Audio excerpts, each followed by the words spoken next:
ABC के online education platform में आपका स्वागत है। हम लोग जो है लेक्चर प्रीवियस ईयर का जो प्रीवियस ईयर सॉल्यूशन लेके आए हैं, ठीक है। तो इसका आज पार्ट 2 है।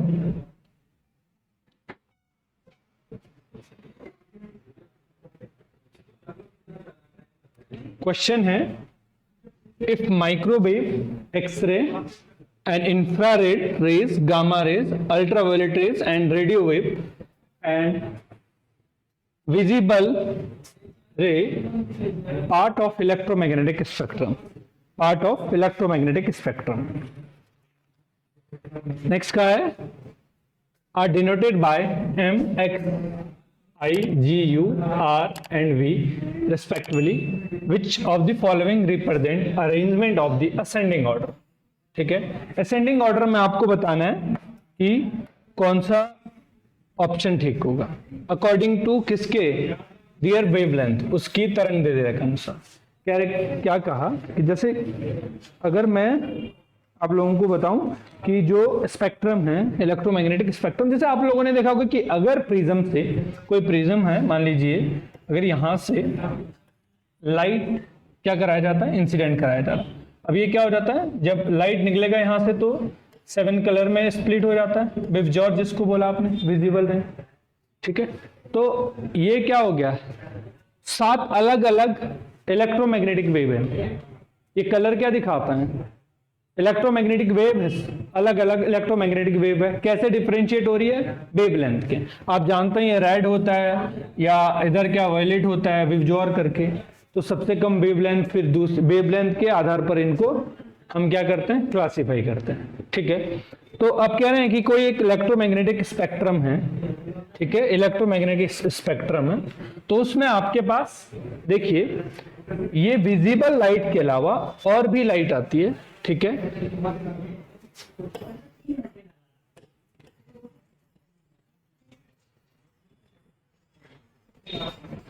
ठीक है, चलिए, ठीक है। तो हम अगर स्पेक्ट्रम की बात करते हैं तो जो इलेक्ट्रोमैग्नेटिक स्पेक्ट्रम होता है कुछ ऐसे होता है। यहां पर सबसे पहले अगर मैं बात करता हूं, यहां लिख लेता हूं रेडियो वेव, ठीक है। सेकंड है आपके पास, मान लीजिए मैं मान लेता हूं रेडियो वेव के बाद क्या आ जाएगा आपके पास, माइक्रोवेव मान लेते हैं, माइक्रोवेव। अब रेडियो वेव, माइक्रोवेव आपको पता होना चाहिए, माइक्रोवेव, ठीक है। सिंपल सा माइक्रोवेव तो जो जिसके अंदर आप कोई चीज गर्म करते हैं ना, ओवन माइक्रोन, जो माइक्रो होता है जिसके अंदर जो आप क्या करते हो, यहां से माइक्रोवेव निकलती है, ठीक है। उसके बाद क्या होती है, IR। रिमोट के अंदर आपने देखा होगा IR होती है, इंफ्रारेड होती है। फिर आपने देखा होगा विजिबल, जो अभी देखा था हमने विवजॉर, विजिबल के बाद अगर मैं बात करूं तो क्या हो जाएगा, UV, अल्ट्रावायलेट, पराबैंगनी किरणें। फिर आता है आपके पास एक्सरे, जिससे आप एक्सरे करते हैं, ठीक है। फिर आता है आपके पास गामा रेस, गामा, ठीक है, गामा। अब आप जानते हैं रेडियो वेव, जितने भी रेडियो सिग्नल है रेडियो वेव आती है। और एक्सरे जानते हैं आप, गामा इलेक्ट्रोमैग्नेटिक क्या है, जब आप न्यूक्लियर फ्यूजन या आपके पास क्या है, जब किसी रेडियो एक्टिव एलिमेंट को क्या है किसी मैग्नेटिक फील्ड में रखा जाता है तो क्या निकलती है, यानी वो टाइम के साथ डिके होती है तो अल्फा बीटा गामा रेस निकलती है, ठीक है। तो गामा क्या है, फोटोन, ठीक है। तो अब इनके असेंडिंग ऑर्डर बताइए, ठीक है। सिंपल सी बात है, सबसे ज्यादा जो वेवलेंथ है, अगर मैं इस वेवलेंथ विजिबल की याद भी रख लेना, वेवलेंथ होती है मिनिमम होती है 400 और मैक्सिमम होती है 700 नैनोमीटर, ठीक है। तो सबसे ज्यादा जो वेवलेंथ होती है अगर मैं बात करूं तो वो होती है रेडियो वेव, ठीक है। सबसे ज्यादा किसकी होती है, क्योंकि अगर आप लोग भूल जाए तो याद रखना गामा की जो होती है पेनिट्रेशन पावर हाई होती है, ठीक है, एनर्जी उसके पास ज्यादा होती है। तो E=H होता है फॉर्मूला, E=H, यानी E= कितना, कितना H/λ, यानी जिसकी एनर्जी ज्यादा होगी क्या हो जाएगा, लैम्डा। अब आप ये समझिए गामा रेज की जो एनर्जी बहुत ज्यादा होती है तो उसका वेवलेंथ सबसे छोटा होगा। अब ऐसा भी समझिए कि जैसे ही आपके पास विजिबल लाइट की बात करते हैं या आईआर की बात करते हैं तो हमारी बॉडी से पास नहीं हो पाती, यानी अगर रिमोट को मैं ऐसे कवर करूं तो वो रिमोट चलेगा नहीं, ठीक है। तो इसका मतलब क्या है, इसकी पेनिट्रेशन पावर क्या है, ज्यादा है। स्कैन कर पाते हैं ना, आपकी हड्डियों की इमेज आ जाती है एक्सरे में, तो क्या होगी, उसकी एनर्जी और ज्यादा होगी, तो उसका वेवलेंथ क्या हो जाएगा, कम होगा। तो अगर असेंडिंग ऑर्डर की बात करता हूं तो ये हो जाएगा सबसे कम और ये सबसे ज्यादा, इधर की ओर बढ़ेगा वेवलेंथ कम से ज्यादा असेंडिंग ऑर्डर में, ठीक है। तो सबसे जो ज्यादा है वो किसकी होती है, रेडियो वेव की। किसकी होती है, रेडियो वेव, इसमें इस क्वेश्चन के अकॉर्डिंग, ठीक है। देन नेक्स्ट आपके पास किसकी हो जाएगी, माइक्रोवेव की। किसकी, माइक्रोवेव की। फिर माइक्रोवेव के पास आईआर, इंफ्रारेड, फिर विजिबल, विजिबल की है, फिर किसकी आ जाएगी, यूवी की आ जाएगी, यूवी, फिर यूवी के बाद एक्सरे, फिर एक्सरे के बाद गामा रे, ठीक है। तो ये कौन सा है, अब देखिए ये दिखा रहा है सबसे पहले जो आपके पास असेंडिंग ऑर्डर में, तो सबसे पहले किसकी है, अगर मैं माइक्रोवेव की बात करता हूं असेंडिंग ऑर्डर में ना, ठीक है, तो असेंडिंग में सबसे ज्यादा किसकी है, तो किसकी हो जाएगी आपके पास, अगर यहां पर देखिए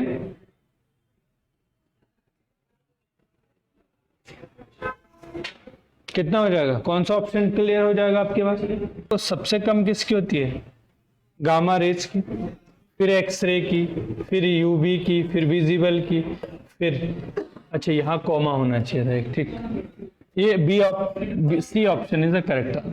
यानी आपके पास पहले आ जाएगा गामा, फिर आ जाएगा एक्स, फिर आ जाएगा यू, फिर आ जाएगा वी, फिर आ जाएगा आई, फिर आ जाएगा एम, फिर आ जाएगा आर, रेडियो वेव, ठीक है। तो ये ऑप्शन आपके पास क्लियर हो जाएगा, ठीक है, क्लियर है। नेक्स्ट क्वेश्चन है आपके पास, question number 86। An electromagnetic wave going through a vacuum described by A and B, E equal to E naught sin kx minus omega t, B equal to B naught sin kx minus omega t, ठीक है। तो अब हमारे पास कोई electromagnetic wave है। अब electromagnetic wave जानते हैं जिसमें क्या है, contribution of electric field and contribution of magnetic field. आप जानते होंगे ऐसे चलती है कि ई वेक्टर और बी वेक्टर, आप जानते हैं। देखिए अगर आप इलेक्ट्रोमैग्नेटिक वेव देखी होगी आपने, जब भी आप ऐसे डायग्राम में देखा होगा, तो ये क्या है आपके पास, अगर ये है आपके पास ई वेक्टर तो ये बी वेक्टर, तो ये के इज ए प्रोपेगेशन वेक्टर, के इज ए प्रोपेगेशन वेक्टर, ठीक है, के। तो आपने ऐसा देखा होगा कि ऐसा कुछ चल रहा है, फिर इधर से जब आप देखोगे तो कुछ ऐसा होता है,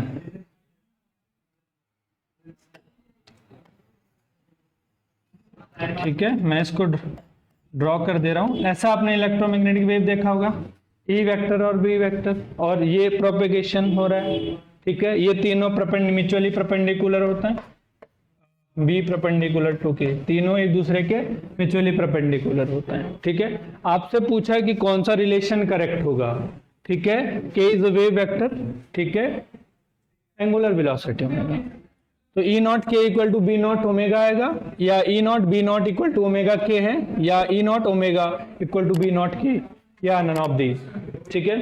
तो सिंपल सी बात है, पहले हमको वी नो दैट, हमको पता होना चाहिए,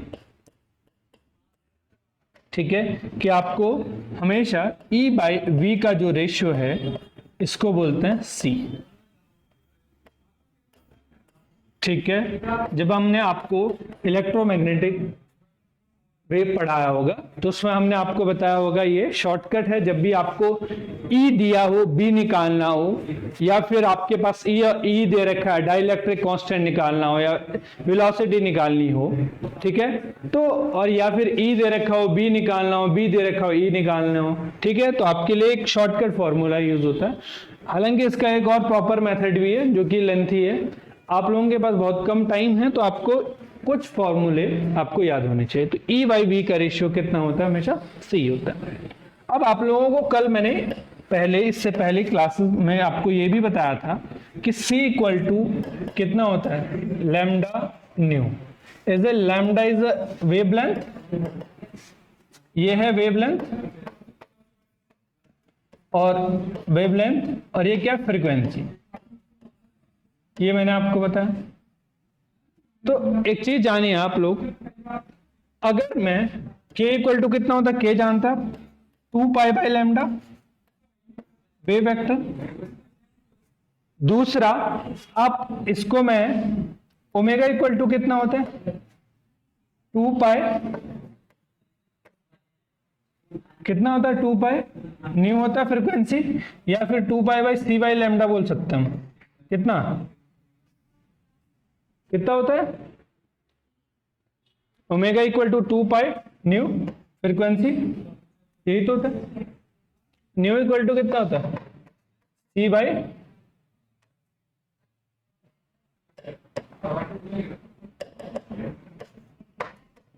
सी बाई लैम्डा, ठीक है। अब अगर मैं यहां से न्यू की वैल्यू निकालू तो कितने आ जाएगी आपके पास, nu equal to omega upon 2 pi आ गया। अब यही दो फॉर्मूले में यहां से लैम्डा की वैल्यू निकालू तो कितना, 2 पाई बाई के। दो फॉर्मूले सिंपल से आपको दिख रहे होंगे आपके स्क्रीन पे, इनको आप पुट कर दीजिए कहां पर, इस फॉर्मूले में, तो कितना हो जाएगा आपके पास, C की वैल्यू कितने आ जाएगी, C इक्वल टू हो जाएगा, लैम्डा की वैल्यू कितनी है 2 पाई बाई के इनटू V की, न्यू की वैल्यू कितनी है फ्रीक्वेंसी की, ये फ्रीक्वेंसी है तो कितनी है ओमेगा बाई 2 पाई, तो 2 पाई से 2 पाई कैंसिल हो गया तो कितना ओमेगा बाई के आ गया। अब अगर मैं इस फॉर्मूले में रखूं C की वैल्यू कितनी, ओमेगा बाई के, तो कौन सा आपको लग रहा है, ये इनिशियली मैग्नीट्यूड दे रखा है। अगर आप देखिए, चलिए इसको आगे करते हैं, हो गया, इतना क्लियर है, समझ आया, अभी तक समझा कुछ नहीं। आपको ये फॉर्मूला मैंने कल भी कहा कि मोस्ट इंपॉर्टेंट फॉर्मूला है जब आपके पास स्पीड ऑफ लाइट और फ्रीक्वेंसी और वेवलेंथ में आपको रिलेशन पता होना, ठीक है। ये फ्रीक्वेंसी है, वेवलेंथ, ठीक है। अब आपने ये फॉर्मूला तो आप जानते हैं, वेव वेक्टर इक्वल टू कितना होता है, k equal to 2 pi by lambda, and secondly omega equal to angular frequency कितना होता है 2 पाई इंटू लीनियर फ्रीक्वेंसी, ठीक है, न्यू।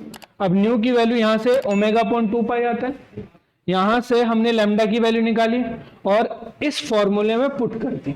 इस फॉर्मूले में रखोगे तो कितना आ जाएगा ओमेगा बाई के, ये ओमेगा बाई के यहां रख देना है। अभी भी अगर हमारा मैच नहीं किया तो हम क्या कर सकते हैं, नेक्स्ट क्या करेंगे हम, इसकी जगह कितना है, ये है, ई की जगह कितना है, ई नॉट साइन के एक्स माइनस ओमेगा टी, ये कितना आ जाएगा बी नॉट साइन के एक्स माइनस ओमेगा टी, और ये कितना हो जाएगा आपके पास के, ये कैंसिल हो गया तो कितना हो जाएगा आपके पास, ये आ जाएगा आपके पास E naught by B naught equal to omega by K. अब ओमेगा यहां से क्रॉस मल्टीप्लिकेशन करेंगे, E naught K equal to कितना हो जाएगा बी नॉट ओमेगा।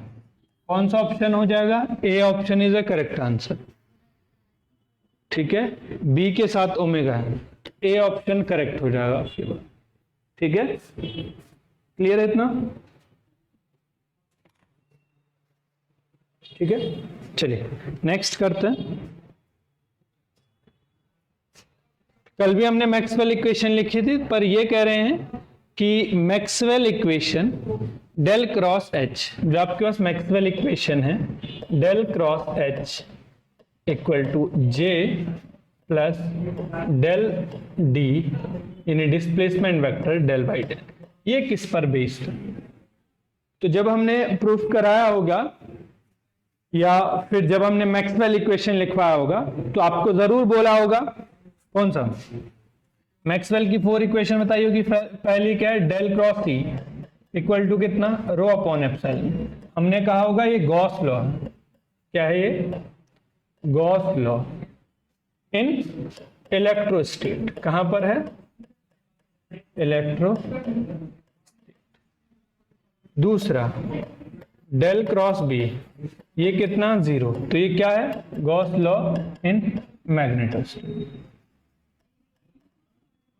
थर्ड का हमने del cross E equal to minus del Y by delta T. ठीक है, ये कहा हमने किसका? ये क्या कहा? ये कहा हमने फैराडे लॉ, फैराडे लॉ। और फोर्थ वन कहा था हमने del cross B equal to कितना? Mu naught J plus mu naught epsilon naught del E by delta T. ये कहा था हमने एम्पियर्स लॉ, एम्पियर्स लॉ। ठीक है, यही कहा था। अब सिंपल सी दो चीज हमको पता होना चाहिए कि B इक्वल टू कितना होता है? आपके पास म्यू एच होता है, म्यू नॉट एच होता है। और दूसरा चीज आपको ये पता होना चाहिए कि आपके पास mu naught E equal to D होता है। सिंपली जब मैं यहां पर पुट करूंगा तो आपके पास क्या आ जाएगा? Fourth equation del cross H, mu naught यहां पर भी आ जाएगा इसके साथ, ये दोनों जगह से कैंसिल हो जाएगा। तो कितना? J प्लस इसके ये अंदर जाएगा म्यू नॉट ई कितना आ जाएगा?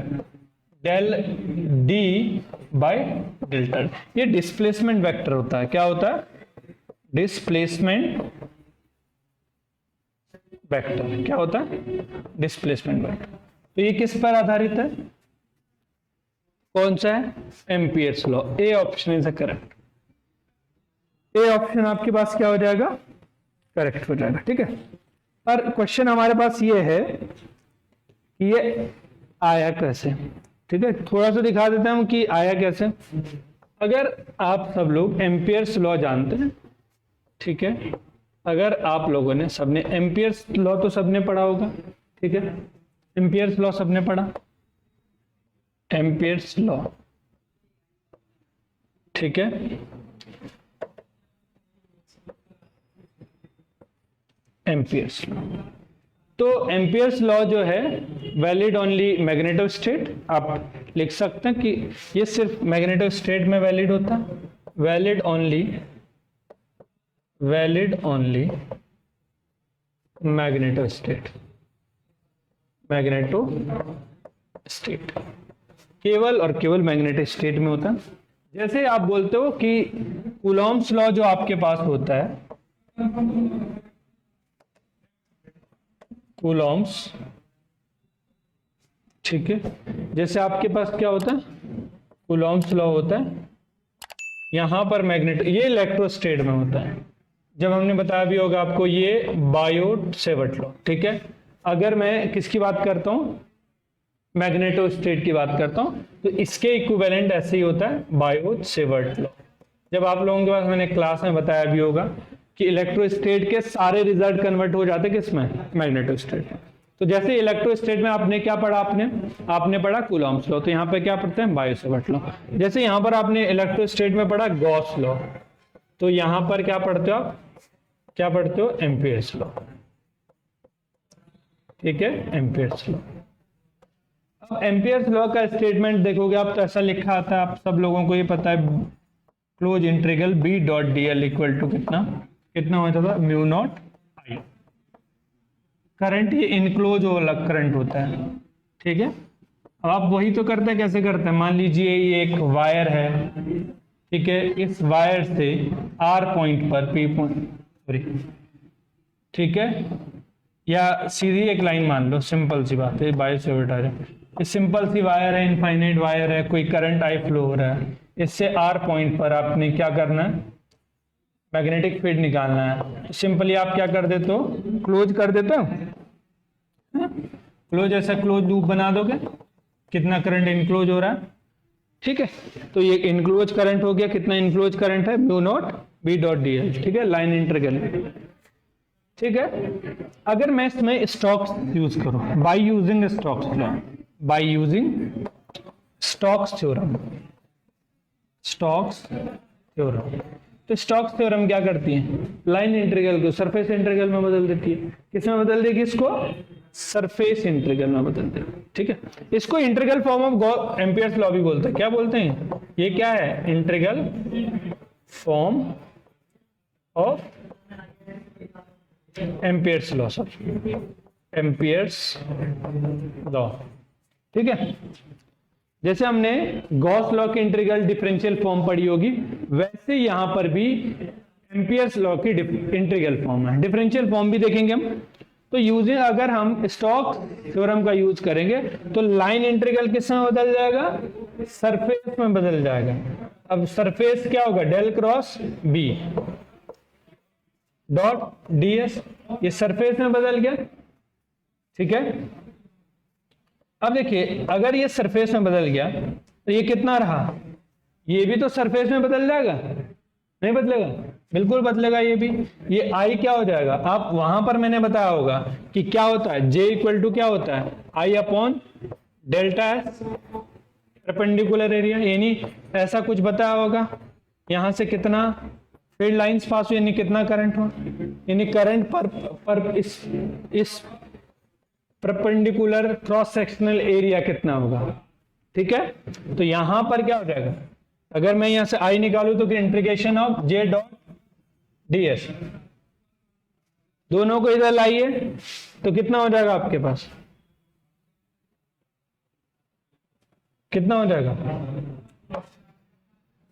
ये हो जाएगा integration del cross B minus mu naught J, बाहर से क्या आ जाएगा, डेल डॉट एस। इधर लेके आया मैं, कुछ नहीं किया मैंने, देखो इनको इधर लेके आया बस। ठीक है, अब यहां से कितना आ जाएगा, del cross B equal to कितना आ जाएगा, म्यू नॉट जे। ठीक है, इसको बोलते हैं डिफरेंशियल फॉर्म ऑफ एम्पियर्स। जैसे हमने गॉस लॉ का डिफरेंशियल फॉर्म पढ़ा था वैसे ही है। तो ये है आपके पास differential form of Gauss law, differential form of Gauss law. अब ये आप बोलोगे वहां पर तो कुछ और भी था, इसके साथ ऐसा भी तो था। अगर मैं चलिए बी की जगह कितना रख दूं, म्यू नॉट एच बी रख दूं, फिर भी कुछ और था। देख लीजिए यहां पर, अगर मैं यहां पर ये लिखता हूं del cross H equal to, तो सिर्फ जे आ रहा होगा, जे करंट डेंसिटी। अब ये हो गया, फिर भी हमारा ऑप्शन इसके साथ अगर क्वेश्चन में देखोगे तो del cross H J plus del D by delta T, ये था पूरा ऑप्शन। तो ये जो इक्वेशन थी बिफोर मैक्सवेल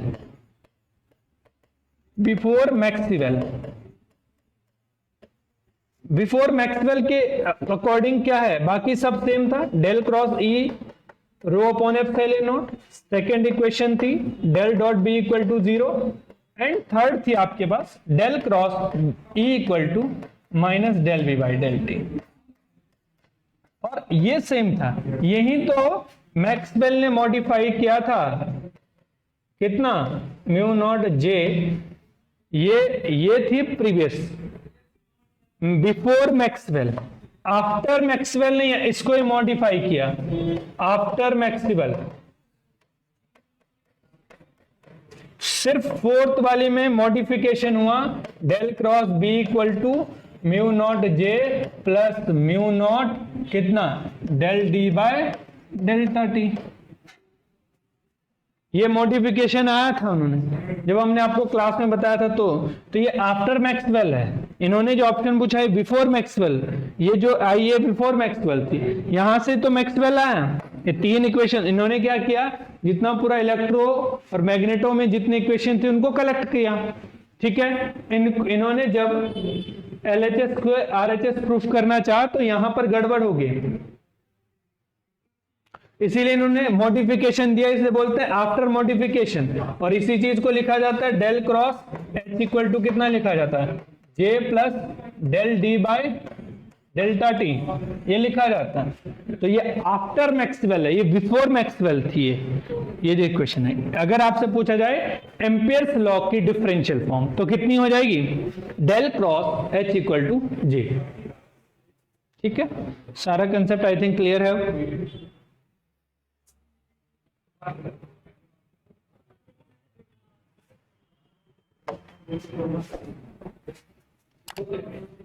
ठीक है, नेक्स्ट आपके पास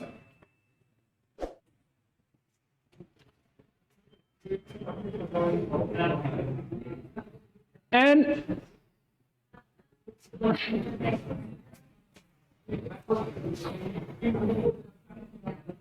चलिए नेक्स्ट है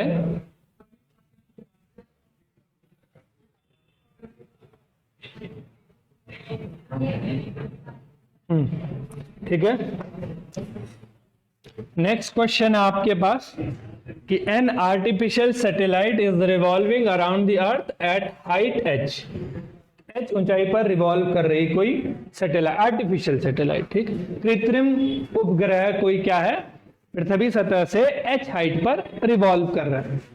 the radius of earth is R, अगर अर्थ की रेडियस आर है, velocity of the satellite would be, तो उसकी वेलोसिटी कितनी हो जाएगी। तो दरअसल ये मान लीजिए अर्थ है, अर्थ का रेडियस कितना है, आर रेडियस है। इस आर से एच हाइट पर, इससे एच हाइट पर मान लीजिए एच, ये सैटेलाइट रिवॉल्व कर रही है। ठीक है, ये सैटेलाइट, सिंपल सा क्वेश्चन था। तो आपको सबसे पहले तो ऑर्बिटल वेलोसिटी पता होनी चाहिए। Orbital velocity, orbital velocity of satellite कितनी होगी, मैंने जब क्लास में करवाया होगा तो कितनी है, v इक्वल टू कितना हो जाएगा, under root G M by small are.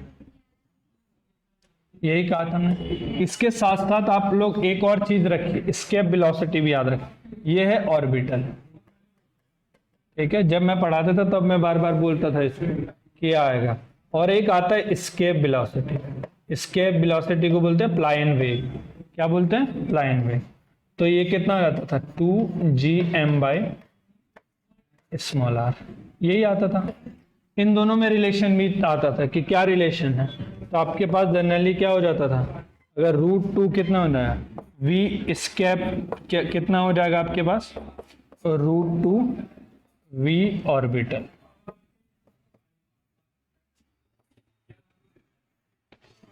ठीक है, √2।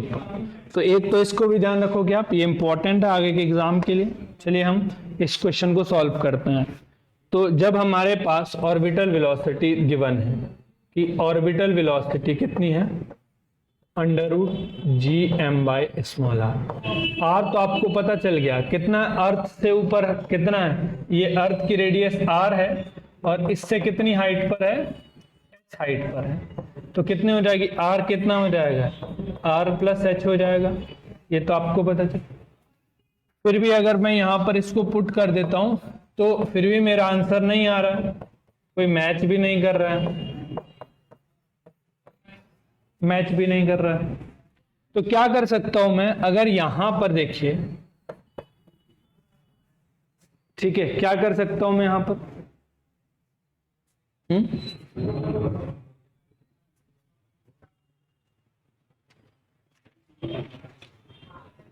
क्या कर सकते हैं, मान लीजिए एक चीज ध्यान रखिए आप लोग, स्मॉल जी और कैपिटल जी में क्या रिलेशन है। स्मॉल जी की वैल्यू कितने, देखो F इक्वल टू कितना होता है गुरुत्वाकर्षण बल, F इक्वल टू यानी दो पिंडों के बीच लगने वाले, यानी ये कैपिटल एम ये स्मॉल एम बाय कितना आ जाएगा, आर स्क्वायर। ये तो आता था। या चलिए इसको कैपिटल आर लिख देते हैं हम।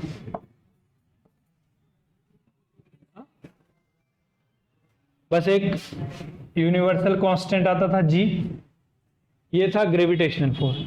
अब एक फोर्स होता है जी इक्वल टू एम ए तो है नहीं यहाँ पर, ग्रेविटेशनल लग रहा है तो जी। अगर मैं दोनों में पुट कर दूं ऊपर तो कितना आ जाएगा आपके पास, यहाँ पर देख लीजिए तो कितना, small M G equal to कितना, capital G capital M small M upon R square.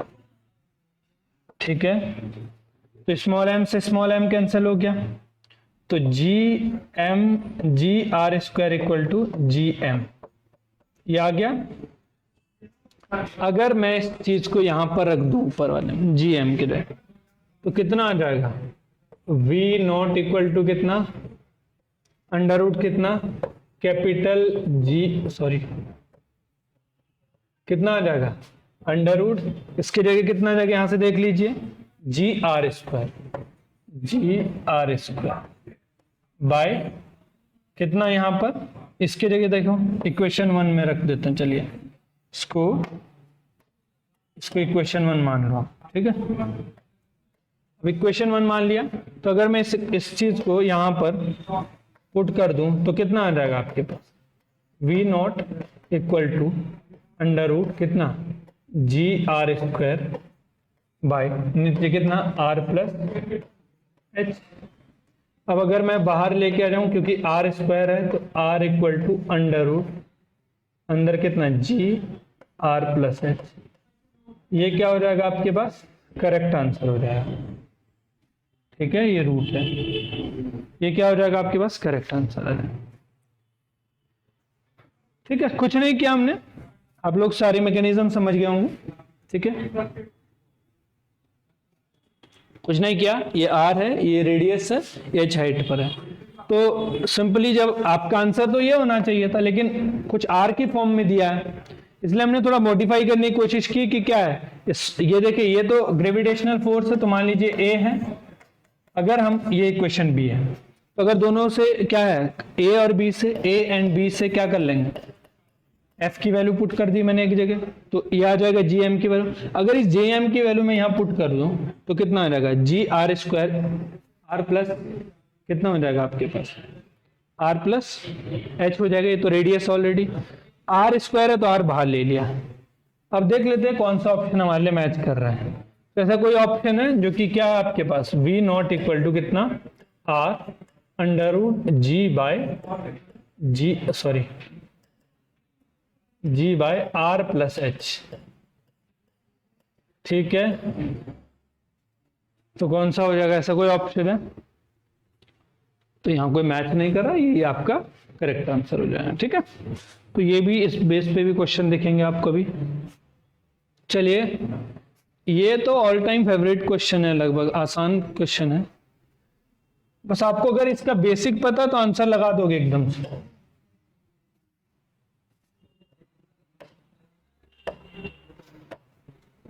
कैसे बेसिक पता है,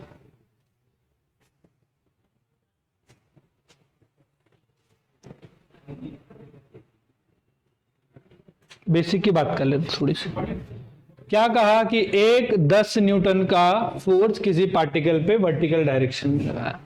ठीक है, ऊपर की ओर मैंने कितना लगा दिया, ऊपर की ओर मैंने लगा दिया 10 न्यूटन, और ये कोई ऑब्जेक्ट था। ठीक है, एफ ऊपर की vertical direction and displace in downward है। डिस्प्लेसमेंट किधर हो रहा है, कितना हुआ, 0.5 मीटर, एस हुआ डिस्प्लेसमेंट। ठीक है, नीचे की ओर वर्क डन कितना हो गया, तो सिंपल सी बात है, वर्क डन जानते हो आप। अब डिस्प्लेसमेंट पॉजिटिव नेगेटिव और जीरो हो सकता है, बिल्कुल हो सकता है, तो कितना हो जाएगा, फोर्स इनटू डिस्प्लेसमेंट। तो एक माइनस कितना, फोर्स कितना, 10 इंटू 5 कितना, 50। ठीक है, जूल पर। दोनों की डायरेक्शन अपोजिट है तो वर्क डन क्या आ जाएगा, नेगेटिव आ जाएगा, इसीलिए क्या हो जाएगा, सी ऑप्शन करेक्ट हो जाएगा। ठीक है, बहुत आसान क्वेश्चन था ये, अपोजिट है ना दोनों के, तो क्या हो जाएगा नेगेटिव। नेक्स्ट क्वेश्चन है if the wait of object is 10 kg, अगर वेट कितना दे रखा है ऑब्जेक्ट का 10 kg दे रखा है, if weight of object is 10 kg reduce to 0, कहां तक रिड्यूस किया जा रहा है 0 तक। अगर किसी वस्तु का क्या आपके पास 10 किलो वजन है, उसको रिड्यूस किया जा रहा है 0 तक ऑन इक्वेटर, ठीक है इक्वेटर, ठीक है। The angular speed of earth will be, तो एंगुलर स्पीड पूछा ई ओमेगा। तो अगर इसके दो तरीके करने हैं, या तो आप डायरेक्टली इसको ध्यान रख लीजिए, या फिर क्या है डायरेक्ट क्या है, बस ई इक्वल टू इतना याद रखो, स्मॉल जी बाय आर, बस। अब g की वैल्यू ओमेगा इक्वल टू जी की वैल्यू कितनी दे रखी है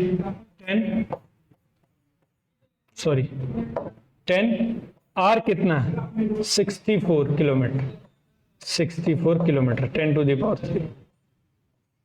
तो ओमेगा इक्वल टू कितना कितना आ जाएगा, कर लीजिए इसको सॉल्व, कर लोगे सॉल्व, सॉल्व कैसे सॉल्व करोगे आपको, 1 0 से 1 0 काट दोगे, सिंपल सी बात है। तो कितना, तो ये 64 के बदले 1 इसके साथ ऐड कर दो, तो ये 1/64 के बदले कितने लिख दोगे 8, और ये 4 0 हो गए, तो 4 के बदले कितना 2 0, तो कितना सिंपल सा आंसर ही आ जाएगा। नहीं याद रहता ये, तो एक इक्वेटर पे मैंने एक इक्वेशन बताई थी आपको, ठीक है, क्या बताई थी, एंगुलर वेलोसिटी के लिए, ठीक है, एंगुलर वेलोसिटी के लिए बताया था ओमेगा माइनस कितना बताया था m, रेडियस ऑफ आर, उसके साथ क्या हो जाएगा, क्या हो जाएगा ओमेगा स्क्वायर, यही तो बताया था। और या फिर मैंने एक g के ऊपर बताया था, g इक्वल टू कितना, g डैश इक्वल टू क्या है g माइनस कितना R square, R omega square. अब ये g कितनी हो जाएगी 0 हो जाएगी,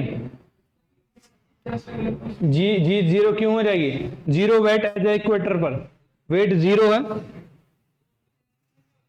ठीक है, लिख देता हूं मैं 0 वेट एट इक्वेटर। तो इक्वेटर पे कितना 0 वेट है, तो 0 वेट है तो कितना g डैश इक्वल टू कितना हो जाएगा, इसको बोलते हैं वेट लेस बोल देते ना, हाँ वेट लेस है 0 डैश, तो g इक्वल टू कितना हो जाएगा ओमेगा आर ओमेगा स्क्वायर। इसीलिए तो मैंने डायरेक्ट यहां पर आपसे ओमेगा इक्वल टू कितना लिखवा दिया था g बाई आर, ठीक है। तो एक फॉर्मूला ये, इसके ऊपर एक अच्छा क्वेश्चन भी आता है जब कॉस थीटा वाला कंसेप्ट आता है, एक ये आपके नोट्स में भी करवाया है मैंने, क्लास नोट्स में, इनको पुट कर दीजिए, यहां से आपके पास सॉल्यूशन, ठीक है, क्लियर है डी ऑप्शन। नेक्स्ट क्वेश्चन है the radius of 2 plates x and y of same mass, same mass है 2 प्लेट है, R X equal to R, R Y equal to 16r respectively, the ratio of velocity vx by vy of their corresponding to escape velocity. अब मैं बता देता हूं हिंदी में, दो radii है, किसकी दे रखी है, 2 प्लेट्स की है, ठीक है, प्लेट्स क्या बोलो, 2 प्लेनेट्स की बोल दीजिए, प्लेट्स है प्लेनेट,